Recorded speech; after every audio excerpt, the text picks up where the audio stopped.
Welcome to another episode of Superhero Deep Dive. I am your host Jason, and I have a good episode scheduled for you today.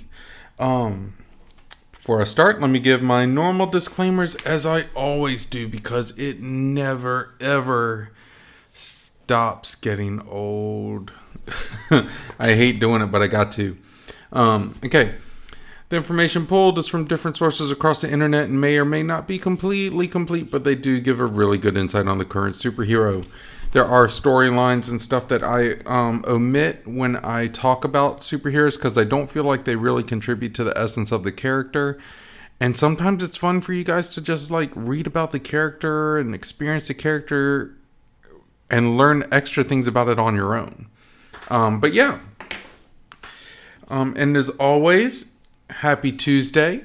It is the day before New Comic Book Day, so I hope you're enjoying it.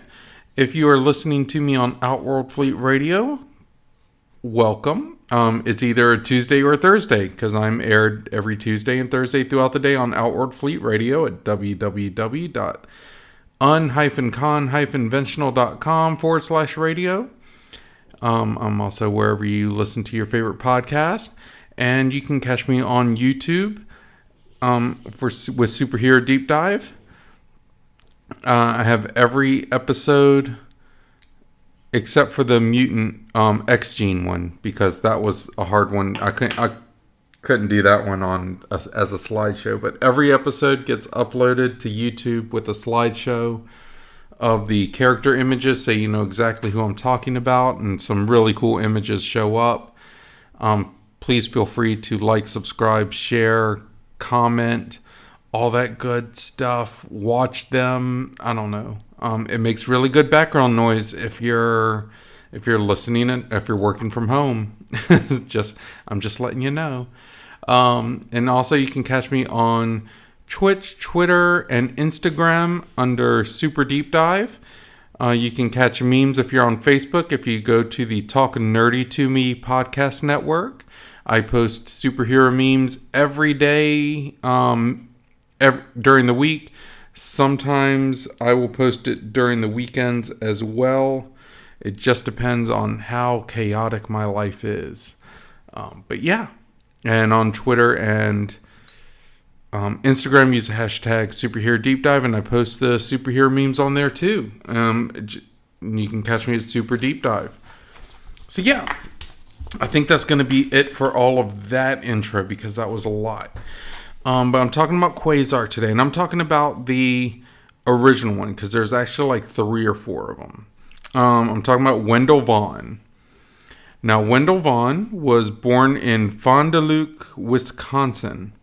He graduated from Shield Academy, and he was considered very highly capable by his superiors, but they didn't let him do field work because they said that he lacked that killer instinct, or that will to win at all cost. They felt that he had, he was maybe just a little too timid to pull the trigger if he needed to.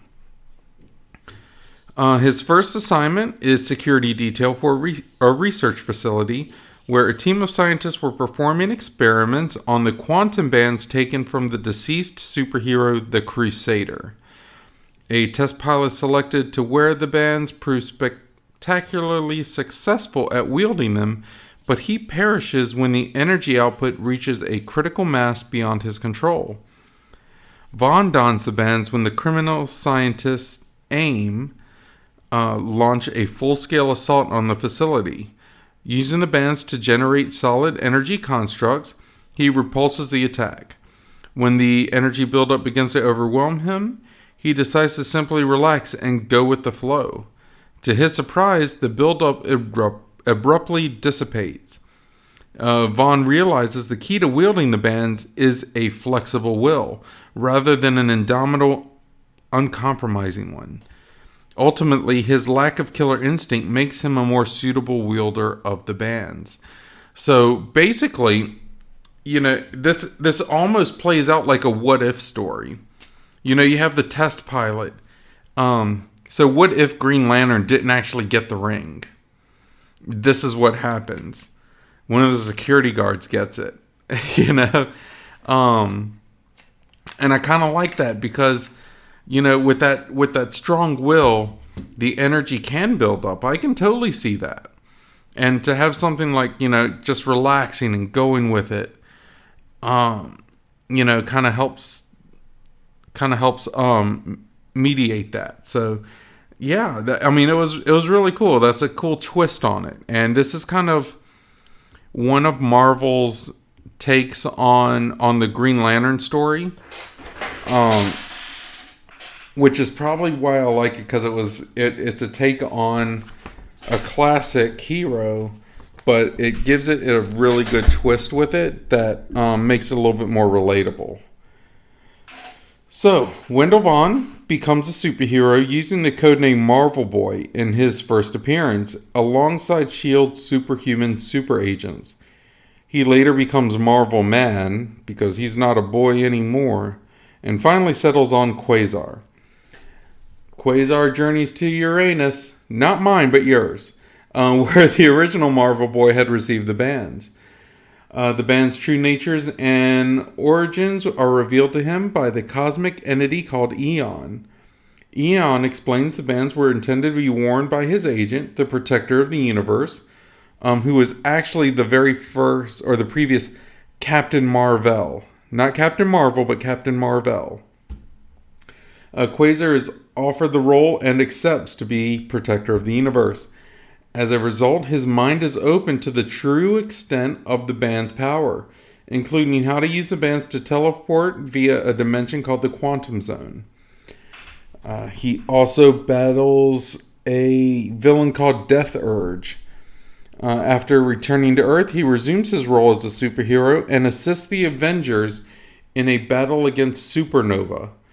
He is inducted into the Avengers shortly after. So he went, which is kind of cool. He found the origins of the bands, learned what they can do, took that responsibility, and went with it. It's pretty cool. I like the way his story unfolds. It's almost, it's very realistic to me. If something like these situations aren't realistic at all, but his reactions are. Quasar meets Uatu the Watcher. He encounters the Stranger and then solves the Watcher's Oblivion Plague, which I don't know what that is. I might have to look that up for a future episode. Like, what is the Oblivion Plague? If you guys know, let me know on Twitter, on YouTube, comment, and let me know what it is. Or if you have a link to it, let me know. Because I've never heard of it before today. Or, well, before I did the research. But after falling out from both his estranged father and Eon, he quits his role as Protector of the Universe. During this time, Maelstrom, the cosmic assassin, kills both Quasar and Eon. However, Quasar is recreated in an energy form by the cosmic being Infinity and battles Maelstrom in Oblivion. Quasar saves the universe from collapse, and Maelstrom is destroyed by the quantum bands, and Quasar resurrects himself with that energy. Quasar then fights Thanos at Eon's funeral. That's kind of a punk move right there. Who starts a fight at a funeral? I bet it was Thanos that started the fight, but who does that? That's a punk move. And I'm trying to be family friendly, so I'm using the word punk. Eon is reincarnated in the form of its newborn offspring, Epoch. From that, so yeah. So we're going to start a new drinking game, and I want everyone to participate, whether it is Coca-Cola, whether it's juice, whether it's just a sip of water, or if you want to get hardcore, get some of your comic book fans that are friends and pour some alcohol. I'm not encouraging underage drinking, so only do it if you're of age. But every time I go, so yeah, take a swig. I'm going to do it right now with my A&W Zero Sugar Root Beer, which I am not sponsored by, but I wouldn't mind. Okay, Let me just put the cap back on. All right, back to work. Let's see here. Okay, when a Stargate being used by the Shi'ar during the Kree and Shi'ar War threatens to destroy Earth's sun, Quasar is able to undo the damage with the help of Binary, who Binary, if I remember correctly, was also the female Captain Marvel. It's just kind of a form she had before she took on the Captain Marvel role. And she was imbued with some energy, so this is kind of a cool segue into that. And during the 1992 storyline Infinity War, Quasar travels to the dimension of manifestations to gather intelligence. With the aid of the Contemplator, he discovers the cosmic being Eternity in a catatonic state. He leaves the dimension to join his fellow superheroes, and Quasar attempts to use the near-omnipotent ultimate nullifier against the godlike weapon Magus, or godlike villain Magus. But Magus uses the Infinity Gauntlet to turn the weapon against Quasar, wiping him from existence. Which kind of sucks. That kind of sucks. Let's see here. He is briefly replaced by a supervillain who claims his quantum bands for himself, but Quasar is able to resurrect himself again through means of the Star Brand, which he had acquired during a trip into the new universe prior to the Infinity War. We'll talk about the new universe somewhere down the road, because that was cool. He saves the Living Tribunal from power-hungry deviant Erish Kagol, and stops Skeletron, not Skeletor, but Skeletron, and the Black Fleet from acquiring the Starband for themselves. When the Presence threatens to kill his loved ones, Quasar fakes his death and leaves Earth. So it's interesting. He ended up faking his death from all these huge, big power people in order to save his family and friends. So, that's kind of cool. Because, you don't want to have that long, drag-out fight, or to be distracted by one enemy and then have another one go after the loved ones. It's better to think that their work is done. Now, Quasar helps defend the universe from aliens called the Infinites. When Earth is threatened by Ego, the living planet, Quasar absorbs Ego's essence and exiles himself into space for fear of Ego expanding to planet size. Quasar helps to operate an Avengers deep space sensing station with the support of Living Lightning and Monica Rambeau, and then becomes involved in Kang's War. He later assists the Fantastic Four in a battle with Galactus, and when the Annihilation Wave strikes, Quasar and Nova try to stop it. Quasar is then killed by Annihilus. It shows that Wendell is actually restored to life again in a quantum energy form thanks to scientists from Project Pegasus. I believe at this point he does have his physical body back. But there were some stories that really didn't play too much to his character, so I didn't include that in. Because his character had already been established. So, but yeah, I believe he's back into physical form. So he's gone through like 3 or 4 resurrections. This dude just can't stay alive. But that's one of the things that is very endearing. Wendell Vaughan, or Quasar, was always brought back because the fans liked him. He had a very strong fan base. And the writers liked the fact that the way his character developed, he was an everyman character. He didn't give up. He always tried to look for a realistic way out of things. Instead of, going to the extraordinary. He went and he reacted in a very real way. So it was cool. It was cool. It was kind of a character that had all this cosmic power that you could relate to. So, and that's one of the things I've always liked about him. But that was it for his history. What do you guys think? What do you all think about his history? Did I catch pretty much everything there? Is there anything that I may have missed that you'd like to add in? please feel free to shoot me a message, comment on any of the superhero memes on Instagram or Twitter. Or you can send me a DM. You can write on my wall on Twitter. It'd be great. I don't care. But it's Super Deep Dive, and use the hashtag Superhero Deep Dive. So let's go into his powers. Now his powers are pretty dope. Wendell Vaughan is an athletic man with no inherent superpowers. He received extensive training in hand-to-hand combat and moderate experience from that. He is an expert in all basic espionage skills as a SHIELD Academy graduate. So, he went through the boot camp, basically. Quasar's powers are derived from the pair of quantum bands fused to the bear's wrist, or more specifically from the 7 gems on each of the bands.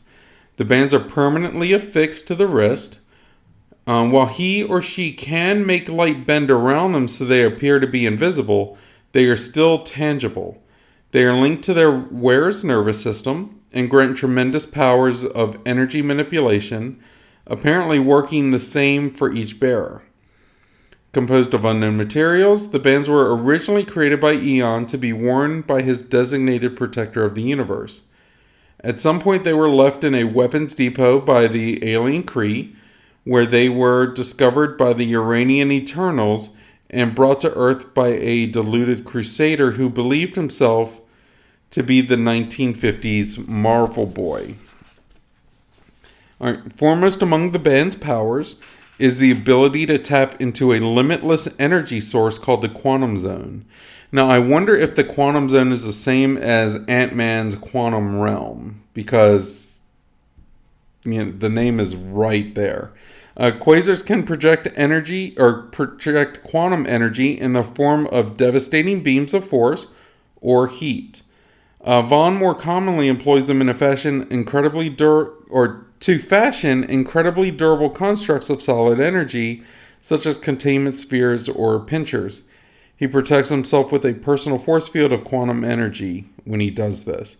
Just like the Green Lantern, basically. So, that's where they kind of connected. And the quantum bands can also exert control over many other types of energy that are part of the electromagnetic spectrum.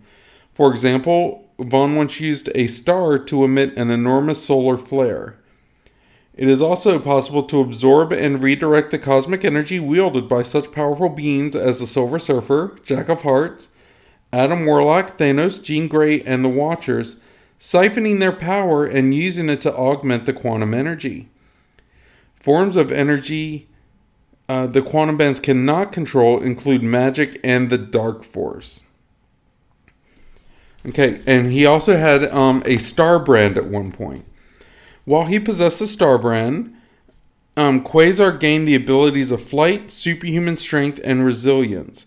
He was also able to regenerate his entire body from minute remains and did not need to eat, drink, or breathe.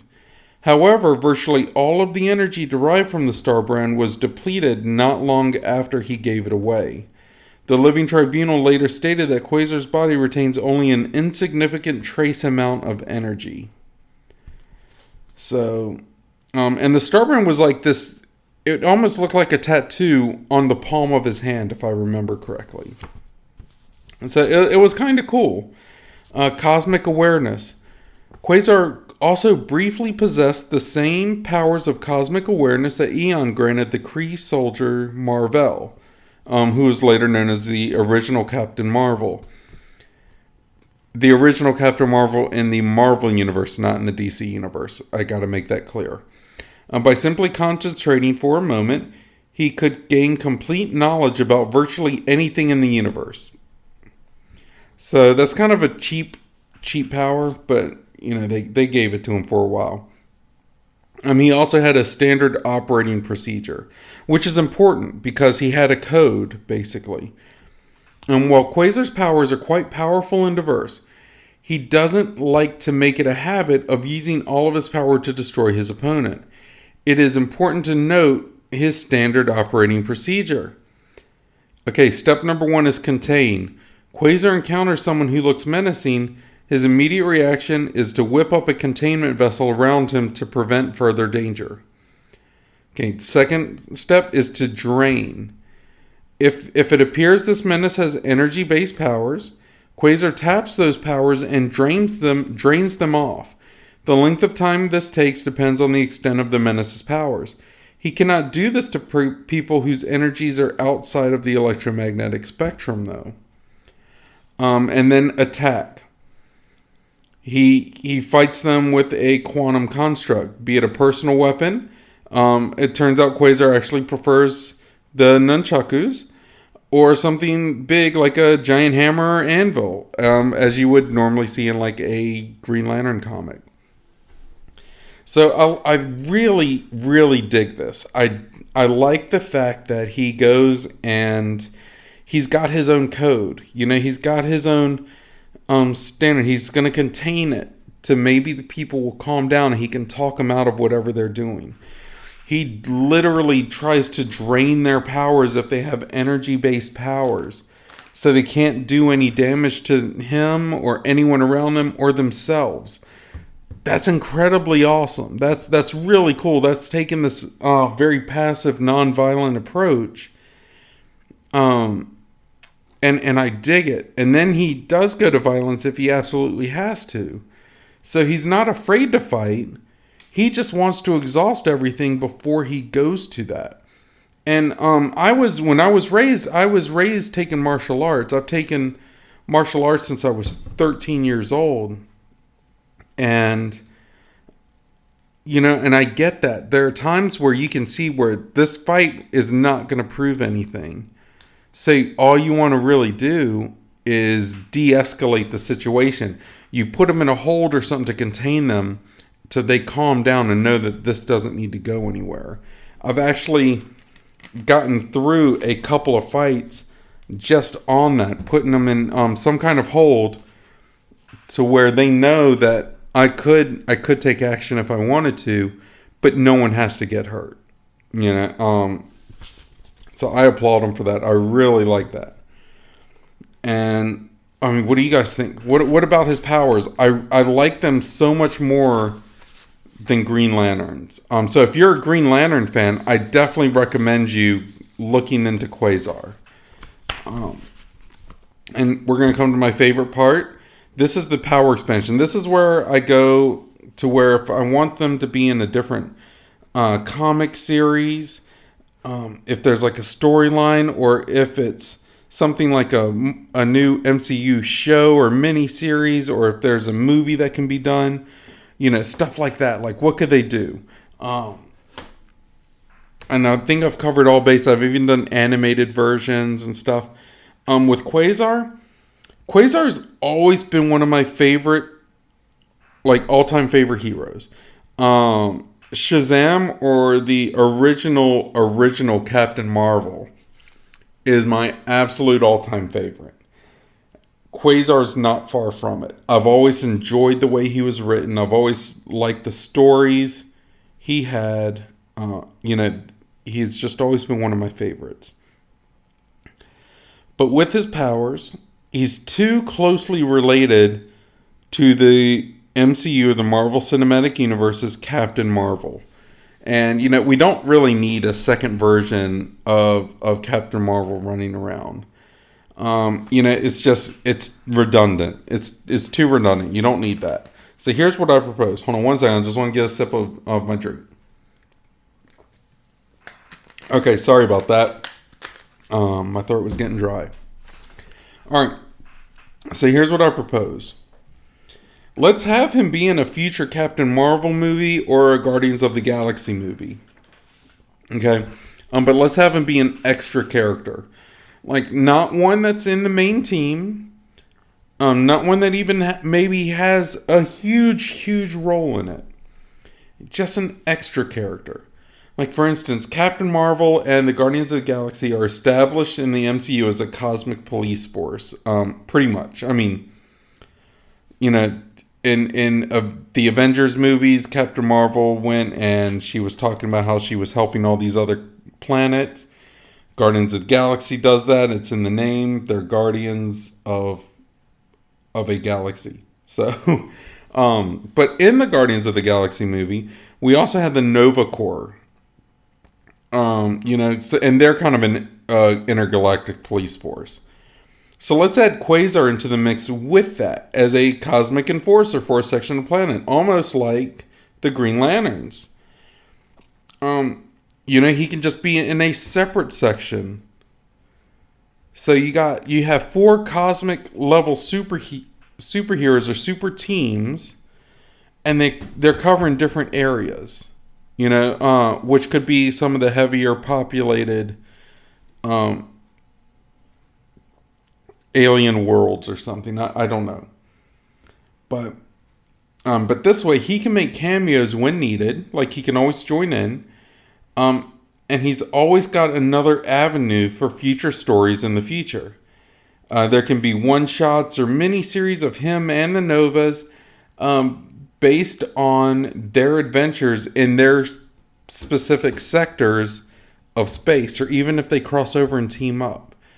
But having them there will essentially open the doors for a bunch of side stories that can be delved into somewhere down the road or down the line if they ever wanted to. And when I say that, I mean that, for the first phase of Marvel movies, they had all these little shorts done that kind of filled in the blanks between the movies. That some of them focused on Agent Coulson and stuff. It was really cool.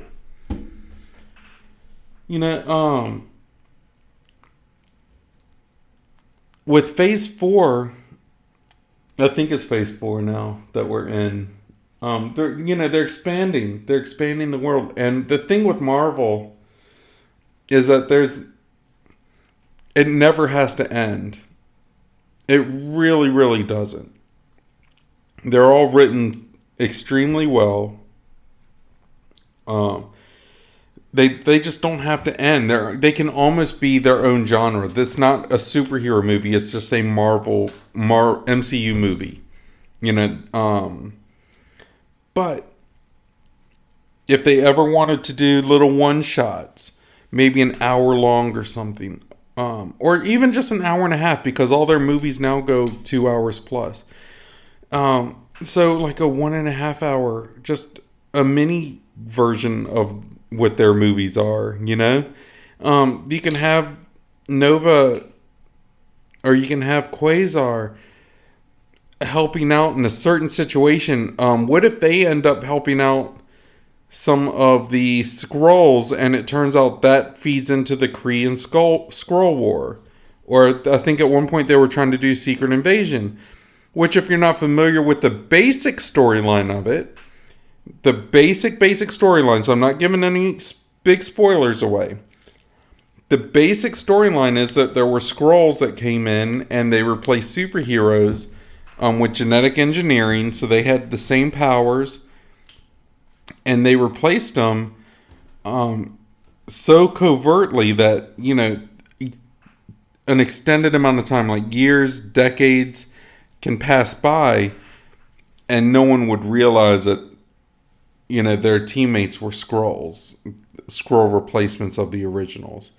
So you could have something like that, where what if Quasar finds where they're doing this, where they're doing the genetic modifications, and they're getting these people out, and he ends up finding some of the original heroes and brings them back, and that's what starts the Secret Invasion. Who knows? Who knows? He doesn't have to be a big part. And that's the thing. He doesn't have to have a huge part. But him just having a role can open the doors in so many other ways. So that's what I have. What do you guys think? Do you have any really good ideas? Do you have any requests for me to do other heroes in the future? I did receive a request. Next week, I am going to attempt to do Scud the Disposable Assassin. I'll be honest with you guys. I know nothing about this character, so I am really looking forward to looking at this and delving into it, because I have some ideas just off the top of my head that I won't go into right now. But if you have any requests, please feel free. Shoot me a message on Twitter or Instagram, or even on YouTube. Like, leave a comment under, well, on Twitter and Instagram and Twitch, I'm under Super Deep Dive. And use the hashtag Superhero Deep Dive. On YouTube, you can always look up Superhero Deep Dive, and you'll see a bunch of videos. I definitely can use the subscribe count. I could definitely use the likes and the watches, because that would be great to expand the brand. And let's keep moving forward. But until then, everyone, I hope everyone is blessed. I hope everyone is happy. I hope everyone is smart. And if you're not smart, don't get caught. I will see you next week. Bye-bye.